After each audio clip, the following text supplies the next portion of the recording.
Hello दोस्तों, नमस्कार। Ikat logistic इस डीबीडी डिलीवरी सर्विस के लिए मिनिमम पे आउट गारंटी योजना के साथ रोजगार ऑफर कर रहा है, जिसके अंतर्गत कोई भी व्यक्ति मेल या फीमेल जिसके पास स्मार्टफोन और बाइक या स्कूटर मौजूद है वह इस योजना का लाभ उठा सकता है।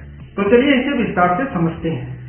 इकट की डिलीवरी सर्विस से जुड़ने वाले मेंबर को मिनिमम पे आउट गारंटी के साथ इकट उन्हें कॉन्फिडेंस के साथ सीखने और कमाने का मौका दे रहा है। यह योजना 16 अगस्त से 30 सितंबर तक लागू होगा। 15 दिन के पे साइकिल के हिसाब से यह 3 पे साइकिल के लिए लागू होगा। 16 अगस्त से 31 अगस्त, 1 सितंबर से 15 सितंबर और 16 सितंबर से 30 सितंबर। यह योजना मेट्रो और नॉन मेट्रो दोनों जगह के लिए लागू किया गया है। मेट्रो के लिए 35 शिपमेंट और नॉन मेट्रो के लिए 30 शिपमेंट प्रतिदिन की गारंटी दी जाती है। इसके लिए कुछ एलिजिबिलिटी क्राइटेरिया है, जैसे 15 दिन के पे आउट साइकिल के लिए मिनिमम 60% या उससे ज्यादा दिन रन सीट या पिकअप सीट बनना चाहिए। 15 दिन के पे आउट साइकिल में मैक्सिमम 14 दिन के लिए यह योजना लागू होगा। कम से कम 15 शिपमेंट प्रतिदिन डिलीवरी या पिकअप करना जरूरी है। यह योजना कैप्टिव और आरएसके मॉडल को छोड़ के सभी के लिए एप्लीकेबल है। चलिए इसे कुछ उदाहरण की सहायता से समझते हैं। विश मास्टर 1 जो मेट्रो एरिया से बिलोंग करता है, इसे 15 दिन के बिलिंग साइकिल में कुल 450 शिपमेंट डिलीवरी या पिकअप के लिए असाइन किया जाता है, जिसमें 300 शिपमेंट को वह सफलतापूर्वक डिलीवर या पिकअप कर देता है।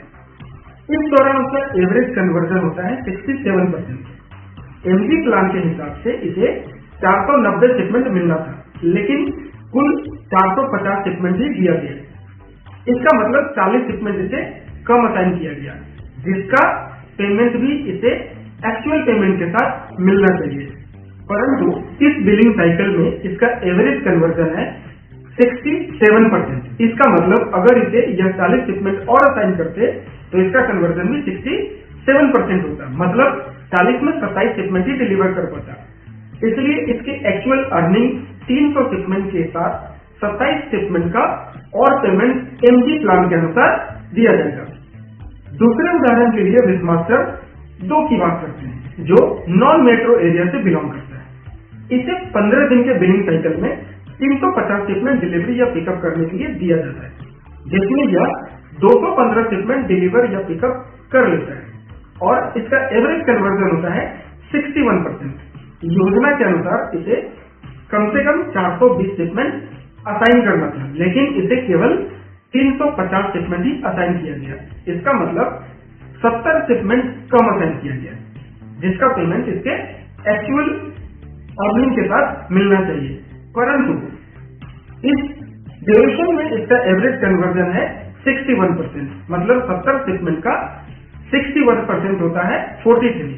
इसके अनुसार एक्चुअल अर्निंग के साथ 215 शिपमेंट के साथ 43 शिपमेंट का पेमेंट भी इसे और मिलेगा। तो आज ही पिता के साथ जुड़कर डीबीडी 2023 में अपने रोजगार और अपने इनकम को सुरक्षित करें। धन्यवाद।